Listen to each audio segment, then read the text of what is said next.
Okay, good morning, everyone. Welcome to today's webinar. We appreciate you joining us. My name is Isabella Perry, and I'm going to be your moderator. This presentation will be discussing why does it make sense to implement ISO 27001 and ISO 22301 together. Presented by Dan Kosutic, the CEO of Adversia. All attendees are muted for the duration of this presentation. I'm going to go over some quick housekeeping.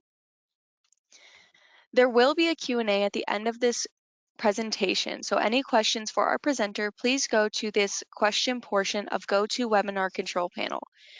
The slides and the recording will be available on our website after this presentation. Any additional questions, please contact us through our website for more information. Now Dan will take it over discussing today's topic. Oh, thanks for this intro, and hello to everyone at this webinar today. So my name is Dejan Kosutic. I'm the CEO and main expert for ISO 27001 and ISO 22301 at Advisora. So today I'm going to speak about how to combine ISO 27001 and ISO 22301. So maybe at first glance, you know, these standards are not really, they might seem as not really compatible. So 27001 is about information security, whereas 22301 is about business continuity. But actually, there is a big overlap between these two standards. And what I'm going to show you is that it really does make sense, at least for some companies, to implement these two standards in parallel, because they're, I would say, mutually reinforcing, so to say, and it doesn't really make sense to kind of that one actually helps the other, if I may use this kind of word. Right, so let's go to the first question is really why is this topic of combining these two standards important? Well, this is because if you're going for 27001, which is usually the case, it does require you to implement business continuity, a couple of controls. I'll show you this later on in the slide, which controls are these. But it doesn't really show you how to do this business continuity. And ISO 22301 is, well, the international standard for business continuity. It does provide much more details on how to do this. So this is basically, I would say, the reason why doing this. So what I'll show you in the webinar today is how to fit ISO 22301 when going for ISO 27000 implementation. And basically, this webinar is intended for anyone who is, I would say, implementing ISO 27001 or 22301 for the first time. Okay, so one of my main points, as already mentioned, is that these two standards are very compatible. So they have lots of overlaps. They have actually lots of same things that are the same requirements in several clauses. And yeah, basically the point here will be that they're very easy to implement together. So let me show you how this works. Okay, so the agenda for today is okay. First, I'll go a little bit more in depth why it makes sense to go for these two standards together. Then I'll show you what are the similarities between 27001 and 22301. I'll show you some overlapping areas and also how does this reflect on implementation. I'll go briefly through a couple of challenges, and then we'll go for this Q&A session at the end. And by the way, if you have any questions, you can ask the question before the Q&A session. So if you want to, you know, if you hear something that doesn't sound right, or if something that there is something that you would like to learn more, you know, feel free to ask this question even before the Q&A session. I'll try to actually answer your questions even as I go through the slides. Okay, good. Yeah, let's see first why does it really make sense to go together. So as I mentioned, ISO 27001 does require you to implement business continuity, and this is actually covered in these three controls. So 5.29, information security during disruption, 5.30, ICT readiness for business continuity, and 8.14 redundancy in information processing facilities. So basically all of these controls are relevant and directly required to implement some form of business continuity. And actually I'll show you, I'll switch the screen and show you this article which presents you a bit more details of how this looks like. So let me see if you can see this on the screen. So I'm showing you now this big guide to ISO 27001 clauses. Basically, this is an article on Advisor website. It's, by the way, completely free to use, so you can access it on your own. And here you will see an explanation of each and every clause from the standard, but also each and every control. So when speaking about 5.29, information security during disruption, so if you just simply open it, then you will see details, right? So you will see the explanation of what this is, what kind of documentation is typically needed for this control, how you typically implement it through technology, organization, and people, and what kind of audit evidence is required. Okay, going back to this list, you will see, of course, also all the other controls here. So if you want to learn a bit more about these controls, then you'll you can actually access this a particular web page. So I'll try to send you now this link to this page. Let me just see if I can send you this now. Just give me a second.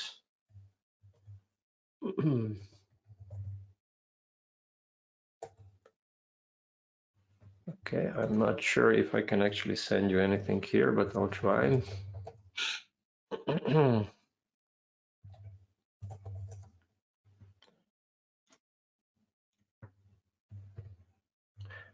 Okay, so I think you can see now in the chat window. So this article, Big Guide to 27001 clauses, together with the link. All right. So basically, this is regarding ISO 27001. Now, the problem in these controls is that the requirements are rather vague.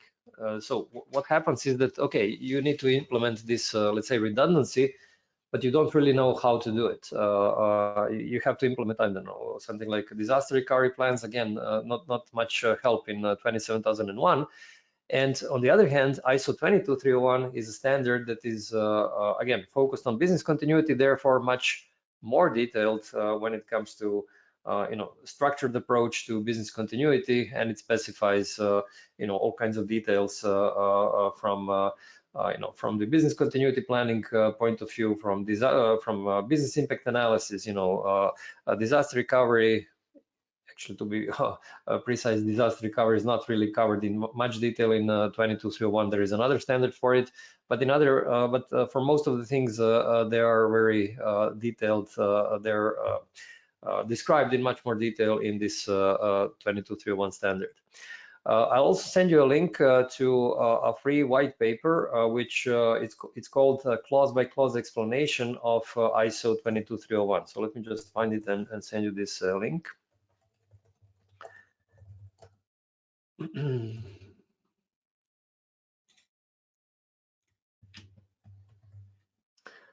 Okay, there you go. So when you open this link, you'll be able to download this white paper that explains in even more detail this ISO 22301 standard.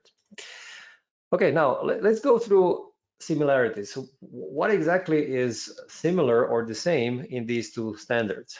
So first of all, documented records management. So this is, if you know the standard in ISO 27001, this is clause 7.5. And the thing is, ISO 22301 is exactly the same, right? So basically, all the requirements in 27001 are exactly the same in 22301. What does this mean? If you set up, let's say, a procedure for document and record control for 27001, you don't have to do the same for 22301 because we already have a document for defining the rules on how to manage documents and records. So in other words, you have one document which covers two standards. Same thing with human resources management. So you basically you need to train your people. You need to make them aware. So again, the same requirements. If you already have a procedure for 27001, or if you don't have a procedure but you have a process, you then use the same document, the same process for 22301. Now, the training itself might be a little bit different from 27001 to 22301, or let's say awareness raising, but still the process or the document are the same. So this is something that you use for both of these standards.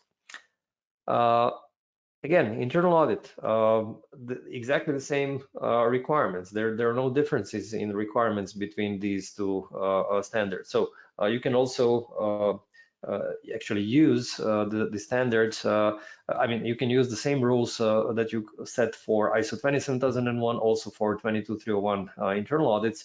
Of course, you can create a different type of a checklist for internal audit for these two standards.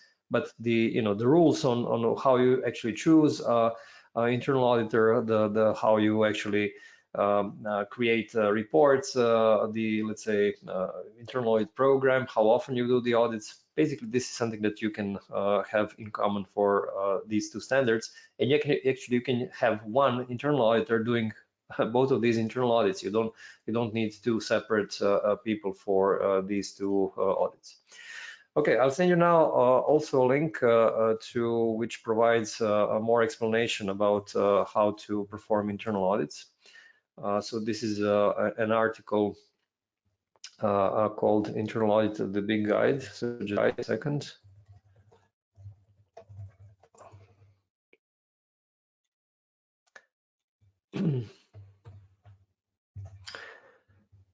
Good.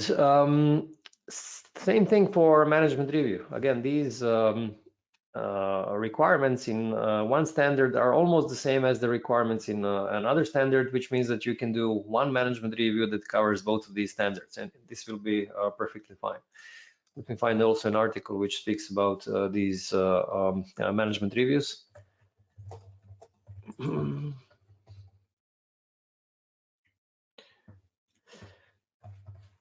Okay, corrective actions, the same thing. So once you have this procedure for corrective action, it covers very nicely both of these standards.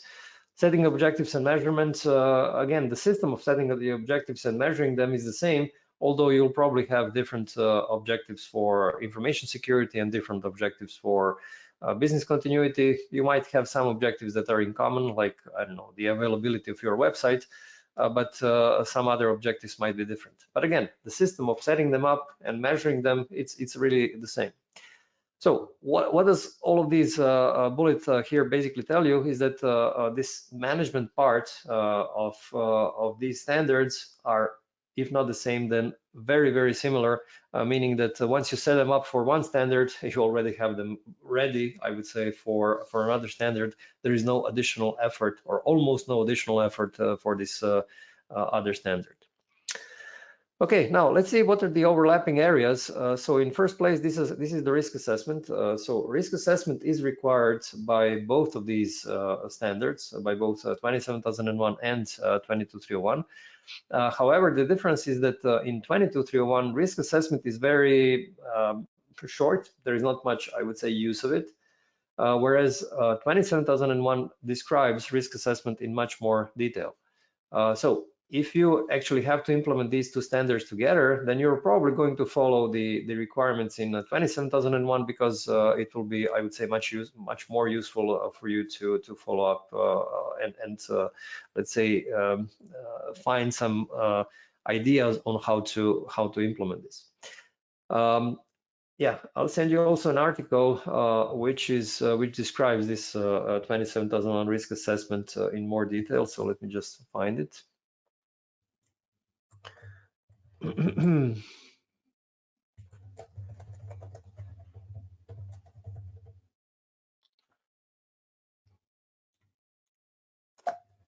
Okay, let me see if this is the one. Okay, yeah.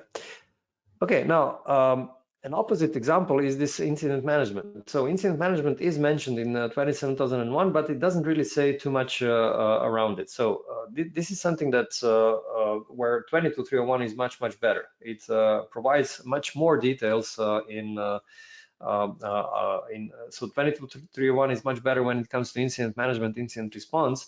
So if you implement these two standards together, then it's better to actually follow mainly what is written in ISO 22301. Okay, good. Now let me move forward with a couple of tips on if you decide to go for both 27001 and 22301, how to do it in practice. So what is kind of the easiest, the quickest way to do it? So first of all, you should treat this BCM, and BCM stands for Business Continuity Management, as a sub-project of ISO 27001. Now, why am I suggesting this? Because in most cases, company primarily go for 27001. This is what they are interested in the most. This is typically what they want to get certified against. And then you can actually use ISO 22301 as, I would say, a sub-project or let's say one of the steps in this bigger project where you want to focus on business continuity, right? And basically, in this case, you take only these core business continuity elements from ISO 22301 and everything else, all the rest, actually from 27001. So again, you keep your, let's say, project primarily focused on 27001, but when it comes to business continuity, then you actually take these core elements. And there are 5 core elements of business continuity. First one is this business continuity policy. So basically, this is a top-level policy which defines what you want to achieve with business continuity in general. The second one is business impact analysis. So it follows after business continuity policy. So in business impact analysis, you analyze what kind of damage would happen with let's say with a larger incident. You also define what kind of resources you need for recovery. And then the third core element is this business continuity strategy, where you define, based on business impact analysis, you define how you're going to prepare the resources that are needed for recovery, and what kind of technologies you will use, what kind of, let's say, organizational things you need to set up, and so on. And then the fourth element is this business continuity planning. So based on your strategy, then you actually define the plans, which will take into account which kind of resources you will have available following an incident, what kind of, let's say, preparations that you've done, and so on.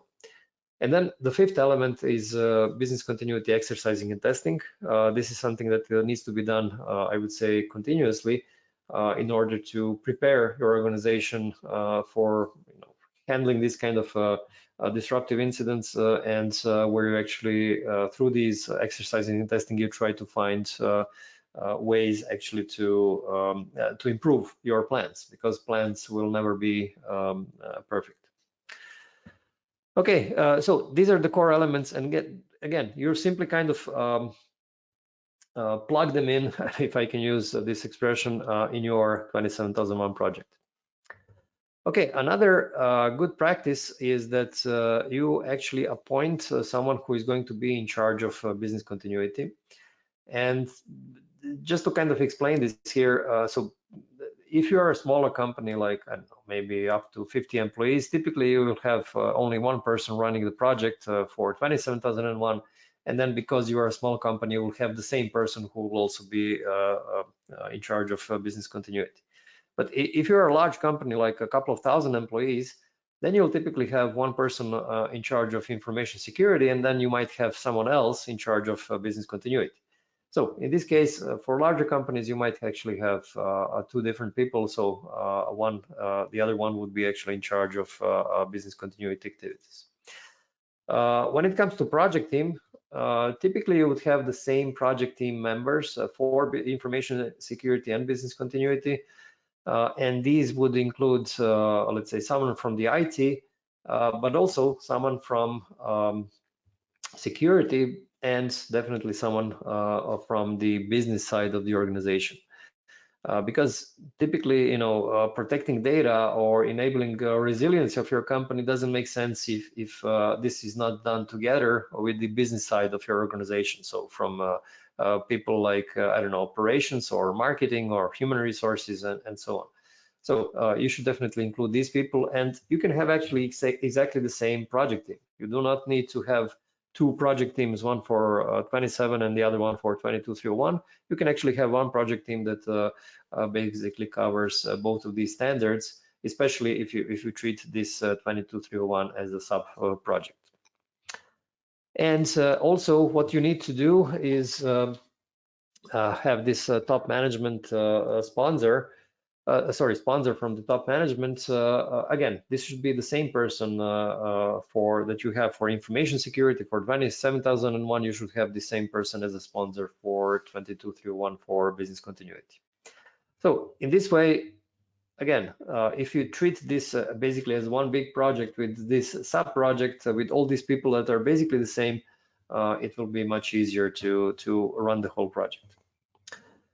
Okay, now if I can, show you this as a process, then I would say that this preparation will be basically the same for both of these standards. So you will have to, prepare like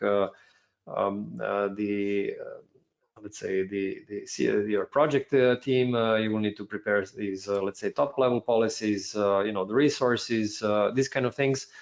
Then once you go into this planning phase, which also includes the risk assessment and so on. So these things are done together. You don't have to do anything separately. Now, when you go into this do phase, implementation phase, then you actually, the majority of time you will be spending on information security, but at one point in time during this implementation phase, you then actually switch to this business continuity side, and then you plug in these 5 core business continuity elements. Most companies actually do it towards the end of the project. So in most cases, they try to finish first these information security policies and procedures. And then at the end of this do phase, implementation phase, they actually go for the business continuity.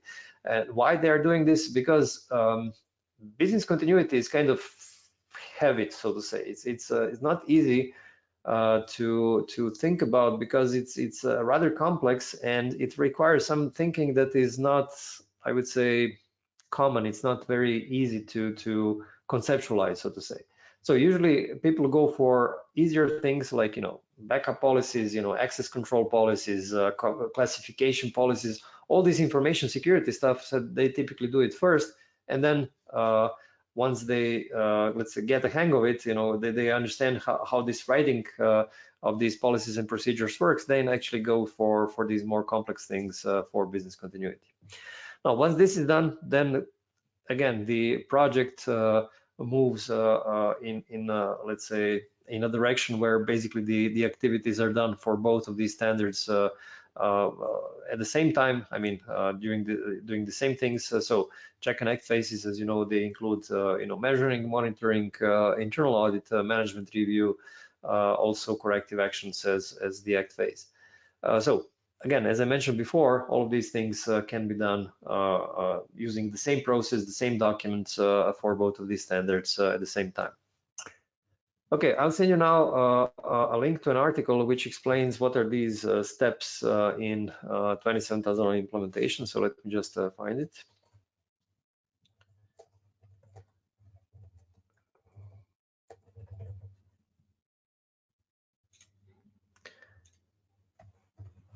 Okay, and I'll also send a link to an article which speaks about what are the necessary documents for 22301. So these are, let me just find this article as well.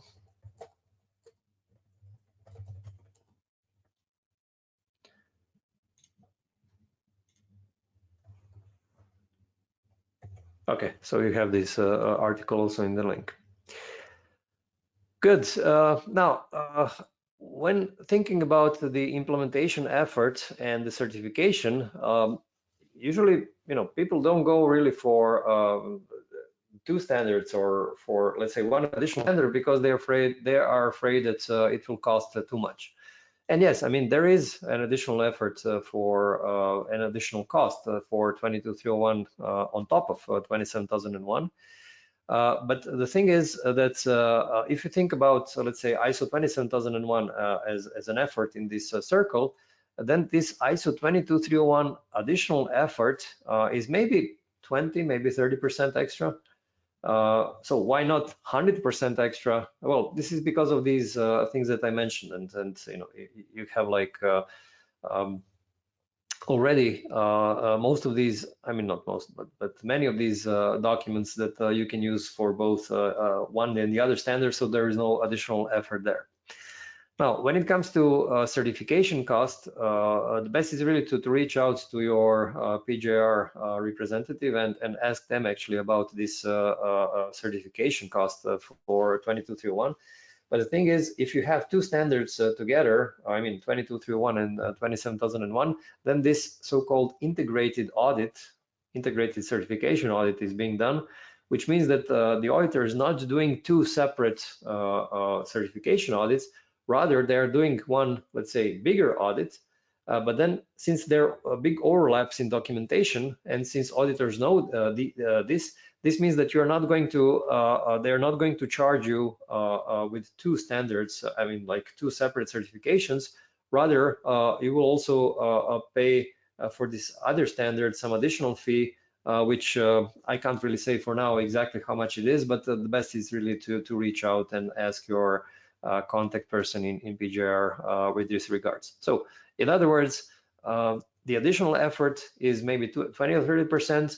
Additional cost for certification is not going to be certainly additional 100% is going to be much lower than this. So in other words, it might make sense really for you to do this. Okay, now let's go through some, I would say, typical challenges that people have when thinking about both of these standards. One is, you know, senior management support or not having the support from the senior management, and also a lack of resources.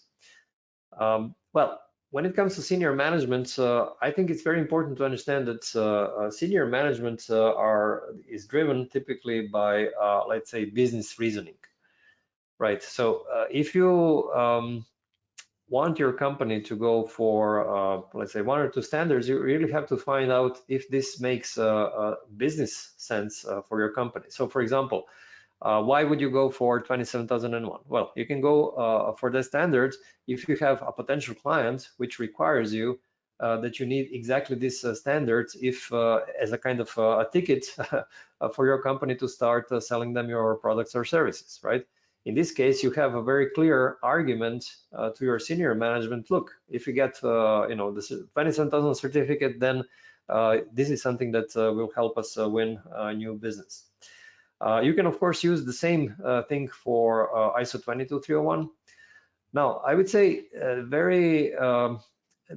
nowadays, you know, many companies, still not most companies, but many companies already have 27001. So this is becoming less and less as a kind of a differentiating factor, because if you're competing on, let's say, with a couple of potential suppliers for new clients, you know, the chances are that they already might have 27001.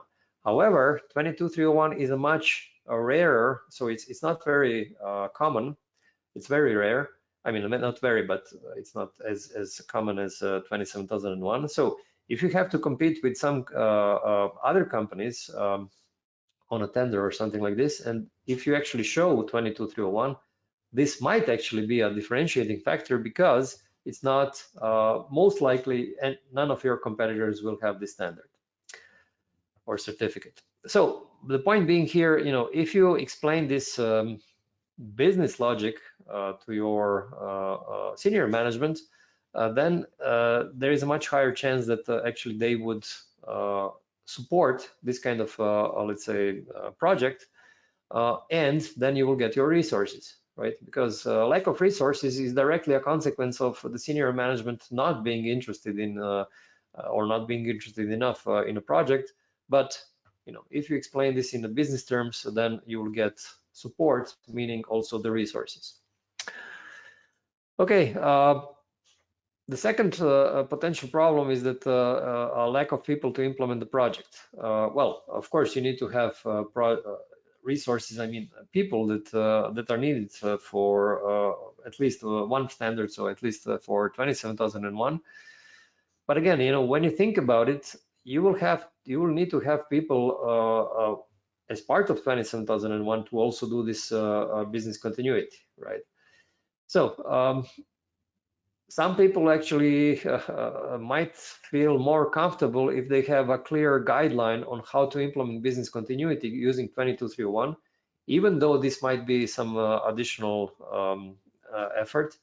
So it's something that you have to think through, right? Do you want clear, requirements, clear guideline on how to do business continuity, also taking in some additional efforts to give I would say clarity about the implementation. Again, this is something you have to consider whether this is feasible regarding your workforce. Of course, you can also always hire a consultant. You can always use some tools that will help you with this implementation. So it's really up to you to think about what is the best approach. Another challenge would be lack of expertise. And yeah, so again, for lack of expertise, you can hire a consultant or you can educate your own employees. There are many courses out there which teach you how to do 27001, how to do 22301. And I would say that, with this education, again, with some either with a consultant or with a tool, it's I would say much easier to overcome this problem of lack of expertise. Okay, another challenge that is sometimes cited by some of our clients is, each standard has its own documentation requirements, potential leading to excess or conflicting paperwork. Well, actually, I would say that this is not the case because yes, each standard does have its own documentation requirements, but as I mentioned, lots of these documents are exactly the same between these standards. So you're not writing two documents, you're simply using one document for two standards. When it comes to these 5 core areas, yes, this is where you will have to write these documents for 22301. So again, this is business continuity policy, business impact analysis, business continuity strategy, business continuity planning, and exercising and testing. So yes, these will be extra documents on top of what you have for 27001. But again, if you take into account all these benefits, it might make sense for some companies. And also a challenge here is how to align these different risk assessment processes. And I would say it's like this. You do not have to perform separate risk assessment for 27001 and separate one for 22301. Why? Because when you think about it, for 27001, the purpose of the risk assessment is to find out what kind of damage can happen if you lose confidentiality, integrity, or availability, right? Because these are the core 3 principles of information security. Now, when you think a little bit more about availability, actually, this is the core concept of business continuity, right? The core purpose of business continuity is to enable your business or the assets within your business, simply be available when needed. So my point being is that if you assess the risks from these 3 perspectives for 27001, again, confidentiality, integrity, and availability, this means that you are actually doing also the risk assessment for business continuity because of this availability aspect of risk assessment. So in other words, there is no need to do 2 separate risk assessments. Of course, you have to make sure that you are very thoroughly assessing the risks from the availability perspective. Okay, good. Yeah, these were kind of most common challenges that usually happen with these 2 standards. So let me just make short conclusion, and then we'll go for a Q&A session. So I would say, you can actually get really 2 standards not really for the price of one, but for additional maybe 20 or 30% of extra effort, you would be able really to get well, quite many benefits if you see this 22301 certificate as something that is beneficial for your business. So again, you should try to think this through not only from, I would say, technical or security point of view, you should also think this as from the business point of view. Good. Yeah, so now, basically, let's go through this Q&A session. Again, I've tried to present to you some core things that you have to think about when thinking about these two standards. Yeah, I've kind of wanted to show you this overlap and what are the same things, what are the different things. But yeah, if you have any questions, I'll be glad to answer them. So let's see if anything is coming in. Okay, if not, then let me wrap up the webinar. So in any case, in this, let's say 30 minutes or so, I really didn't want to kind of go into too much detail that would bore you too much with certain details. So for example, I didn't present you the details of business continuity planning or business impact analysis, these kind of things, because this was not really intended in today's webinar. But what you can actually, you can find these webinars about these topics that I delivered already for PGR. So you can take a look at PGR's website and find the recordings of these webinars. Yeah, basically this is it. And of course, if you're considering ISO 22301 or ISO 27001 certification, please do get in touch with your PGR contact and see see what kind of pricing you can get, because again, if you go for both of these standards, you might get surprised that this is not after all such a big investment. This would be all. Thank you very much for your participation, and I hope you have enjoyed this webinar. Have a nice day.